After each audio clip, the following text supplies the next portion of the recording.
Oke, kawan-kawan, mari kita mulai diskusinya. Diskusi dari kelompok berapa kita? Angkatan 13, kelompok 1 sub B. Oke. Mari kita diskusikan beberapa isu yang nantinya akan kita bahas bersama-sama. Sebelumnya perkenalkan, nama saya Rengga Dika Dewananta dari kantor pencarian Semarang.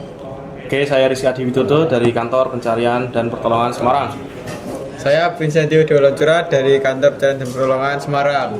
Saya Sabto Wahyu dari kantor pencarian dan pertolongan Semarang. Saya Siti Lutfi Gunawan dari kantor pencarian dan pertolongan Semarang. Oke, kalau begitu mari kita bahas satu-satu isunya. Dari teman-teman, apakah ada yang mau membahas terlebih dahulu isu yang sudah ditemukan? Oke, dimulai dari saya ya. Oke, Rizky. Saya sudah menemukan isu yang berkaitan dengan tugas kelompok kami. Saya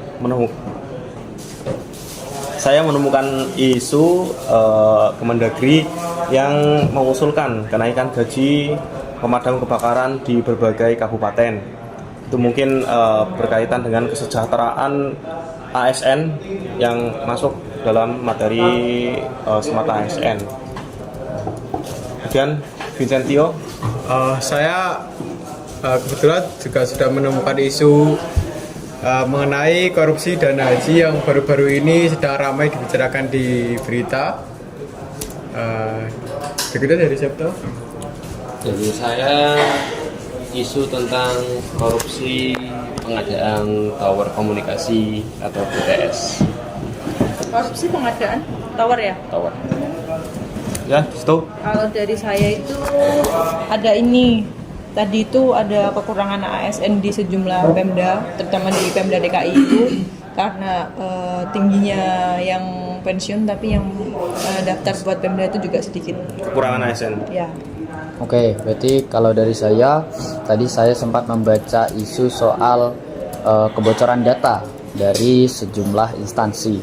Sebetulnya masalah kebocoran data ini yang paling booming waktu itu jadi isu nasional adalah yang hacker Bjorka itu ya, dari Kementerian Komunikasi ya, Kominfo. Itu kebocoran data dan data warga negara sempat dijual juga oleh si hacker. Dan isu ini juga tidak hanya pada Kominfo, pun juga terjadi pada instansi lainnya sampai hari ini. Seperti itu. Ya, kalau menurut pendapat saya sih nanti kita vote ya satu-satu, lebih setuju mau angkat isu yang mana. Dimulai dari saya ya.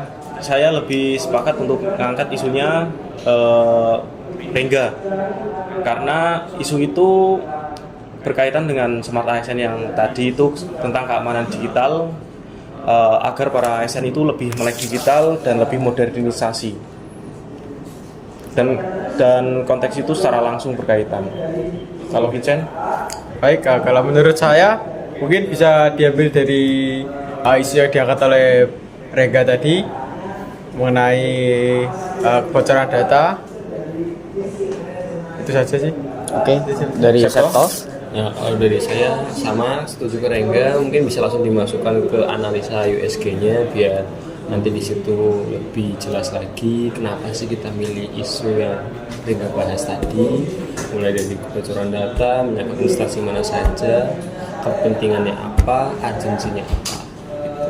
Oke, kalau begitu karena sudah 3 orang anggota yang menyepakati isu, maka kita tetapkan isu kebocoran data atau keamanan cyber dari instansi negara sebagai topik utama yang akan kita bahas.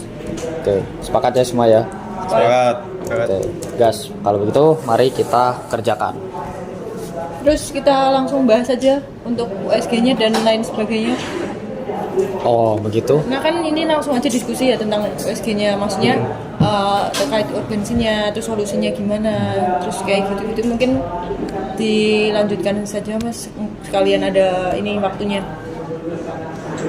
Oke, baiklah. Lanjut, mungkin untuk datanya bisa apa, mungkin untuk berita datanya bisa di-share di grup. Kalau begitu kita perlu untuk menelaah terlebih dahulu ya contoh kasusnya supaya kita semua punya pandangan yang sama terkait kasus.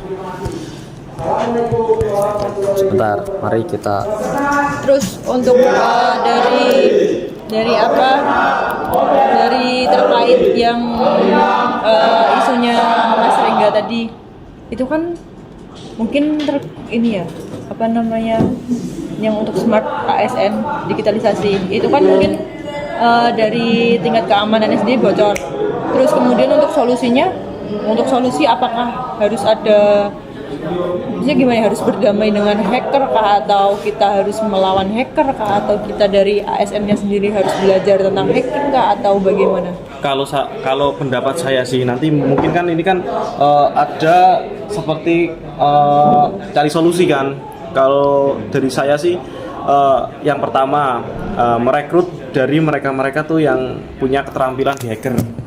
Terus kemudian yang kedua kita lebih berkolaborasi antar instansi untuk meningkatkan keamanan terutama di bidang cyber. Mungkin dari TNI kemarin kan juga sempat mau membuka angkatan cyber kan. Ya mungkin seperti itu.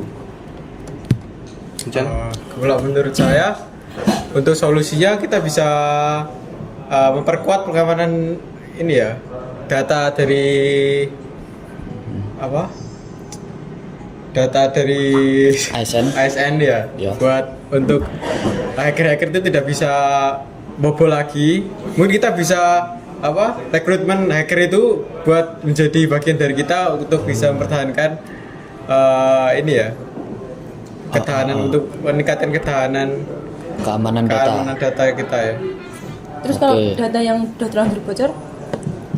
Itu solusinya susah. Kalau dari beberapa artikel yang saya baca terkait data yang sudah terlanjur bocor, itu sayangnya pemerintah kita sampai hari ini tuh belum punya solusi. Jadi data-data yang sudah terkopi atau sudah dicuri oleh hacker itu tidak bisa dikembalikan lagi, yang artinya sudah berada di luar jangkauan kita. Jadi biasanya hacker akan memanfaatkan data itu untuk kemudian dijual belikan di pasar gelap, biasanya tergantung dengan kepentingan data. Misalkan bisa saja dijual kepada para investor yang ingin asing yang ingin mendirikan perusahaan di negara kita misalkan, maka mereka pasti butuh data penduduk kita, misalkan angka kelahirannya berapa, kematiannya berapa, anak-anaknya jumlahnya berapa, orang tua berapa, maka si investor tersebut bisa memetakan peta pemasaran yang nantinya akan dibuat industri di negara kita. Kurang lebihnya mungkin seperti itu ya, contoh jual beli data di pasar gelap oleh hacker. Jadi sudah tidak ada solusi terkait data yang terlanjur dicuri. Tapi kalau menurut saya itu masih ada solusi, masih ada kesempatan ketika mereka kan jual website itu dengan harga yang cukup fantastis kan. Dengan fantastis, ya mungkin bisa terselamatkan jika belum ada pembeli. Dengan cara kita merangkul hacker itu, terus kemudian suruh menarik lagi. Itu. Tapi kalau sudah terbeli ya kita nggak bisa apa-apa. Karena data itu mungkin sudah dipergunakan tidak semestinya oleh asing, atau mungkin sudah ada kejahatan lain yang dilakukan karena akibat kita jual website itu. Hacker yang dimaksud. Oke, jadi maksud saudara Rizky artinya masih bisa diselamatkan dengan cara kita membeli kembali apa yang sejak awal sudah menjadi milik kita, seperti itu ya? Itu bukan membeli sih, kita merangkul hacker. Mungkin kita dengan menjanjikan pekerjaan atau mengangkat ASN itu kan sangat penting bagi negara. Hacker-hacker tersebut itu penting buat keamanan negara. Justru kalau ada hacker-hacker seperti itu, kalau menurut saya itu jangan dibenci, jangan dimasukkan ke ranah hukum. Nanti malah justru mereka tuh malah sekongkol dengan pihak-pihak asing. Karena juga tidak menutup kemungkinan jika hacker-hacker itu malah dilindungi oleh asing. Berarti intinya yang solusinya dari kita kan tadi merangkul. Bukan ini ya, bukan kita mendidik ASN yang lebih muda lagi untuk menjadi cyber yang lebih. Itu termasuk kan tadi aku kan dua, dari rekrutmen itu yang dari rekrutmen mereka yang punya kemampuan di hacker itu, terus kemudian yang kedua itu merangkul hacker yang sudah ada. Mungkin itu dua solusi dari saya. Oke, cukup masuk akal ya. Jadi selain kita mempersiapkan untuk hari kedepannya melalui rekrutmen anggota ASN yang cukup mahir dalam bidang keamanan cyber, tapi kita juga merangkul para hacker yang sudah ada. potensi hacker yang ada di dalam negeri seperti itu ya. Iya. Oke, saya kira itu cukup solutif dua solusi itu tadi untuk kedepannya. Ya karena mungkin hacker-hacker mereka punya kemampuan tapi tidak sejahtera. Mereka tuh menyalahgunakan gitu loh. Mungkin kalau mereka disejahterakan, mungkin dia bisa bekerja dengan baik. Bisa membela negara kita gitu loh. Nggak harus jual ke negara asing dan membunuh negara kita.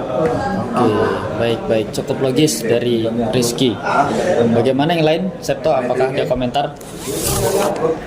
Ya kalau dari saya untuk solusinya ya dari pembahasan yang sudah teman-teman lakukan semuanya, memang lebih baik kita membenah diri daripada kita menyalahkan pihak mana, siapa yang salah, siapa yang lalai dan lain sebagainya.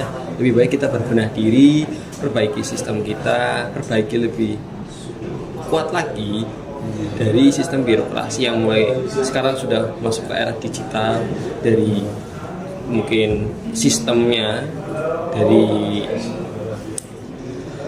pembentukan software dan lain sebagainya, ataupun server yang mungkin kita pahami sekarang kan banyak sekali aplikasi-aplikasi yang digunakan dalam satu instansi. Nah, lebih bijaknya kita jadikan satu, kita wadahi di bagian mungkin IT yang kompleks supaya bisa menampung semua instansi menjadi satu sistem yang terintegritas langsung kepada badan keamanan cyber.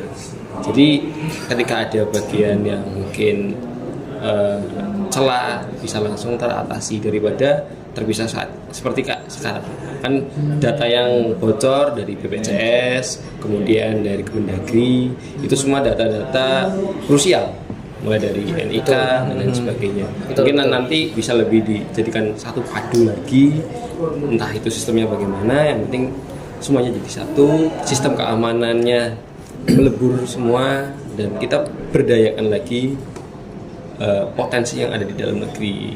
Dari berita yang terjadi memang pernah saya dengar di podcast itu ada hacker yang dari dalam negeri menawarkan diri kepada BRIN supaya ini loh sistemnya kayak gini, tapi dari pihak BRIN menolak mentah-mentah dan mereka bilang secara SOP saja.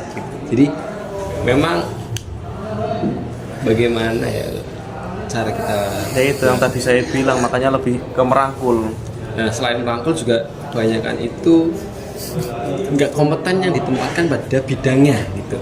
Mereka taunya hanya digital ya dah kayak gini aja, yang penting pakai aplikasi selesai, padahal sejatinya nggak sesimpel itu, dan ya melebar luas lagi jadinya. Atau kalau tadi BRIN gitu, baiklah. Itu tadi mungkin yang contoh kasus BRIN cukup bagus ya. Jadi kita menuliskan beberapa catatan ya yang bisa menjadi solusi. Maka setelah itu data-data solusi ini tadi akan kita olah, kita jadikan laporan.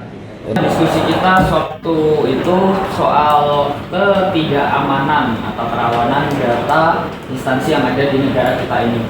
Beberapa di antaranya kalau kita gunakan konsep 5W1H, mulai dari saya ya, when, itu kapan? Kapannya diantaranya ada di tahun 2022, yaitu penyerangan dari Biorka yang menyerang berbagai macam instansi, KPU, Bawaslu pada waktu itu, kemudian Kominfo juga diserang. Kemudian ada juga di tahun 2024, yaitu oleh hacker bernama ransomware, atau istilahnya ransomware, pun juga menyerang berbagai instansi. Ada lebih dari 30 instansi negara yang diserang oleh ransomware yang datanya berhasil diretas dan dijual ke pasar gelap.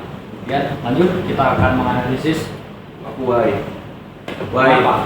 itu kan mengapa itu karena kurangnya keamanan dan tenaga ahli di bidang cyber, terutama di instansi pemerintah.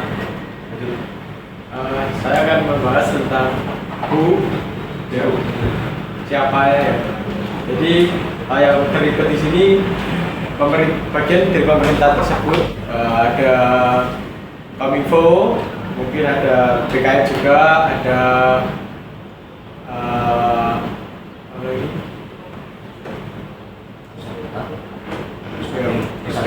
Bisa data Indonesia. Terus banyak yang dirugikan yang lainnya lah. Itu dari saya. Kemudian saya akan membahas yang kau bagaimana. Menurut saya ya bagaimananya itu tergantung keamanan dari cybernya itu. Terus mungkin ya ada orang hacker yang iseng atau hanya sekedar menguji keamanan data kita, itu juga bisa sih. Tapi menurutku yang lebih penting iseng mau menguji tapi ternyata kita keamanannya sangat kurang sekali, makanya bisa kena serangan cyber.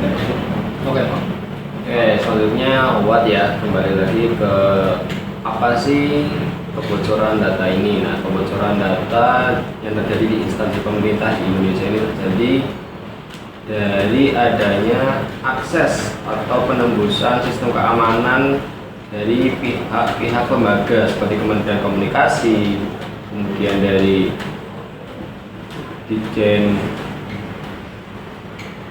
PSN dan lain sebagainya. Ini terjadi karena kurangnya keamanan ataupun lemahnya sistem digitalisasi di Indonesia, sehingga gampang terjadi backdoor atau istilah dalam dunia peretasan itu menggunakan data palsu untuk masuk, tapi akhirnya dia bisa mengakses seluruh data yang ada di dalam database. Kemudian hal ini menyebabkan terjadinya pencurian data lebih dari 34 juta warga negara. Ini data dari paspor yang baru bisa ditelusuri oleh Kominfo pada tahun 2023, dan masih banyak lagi, mungkin lebih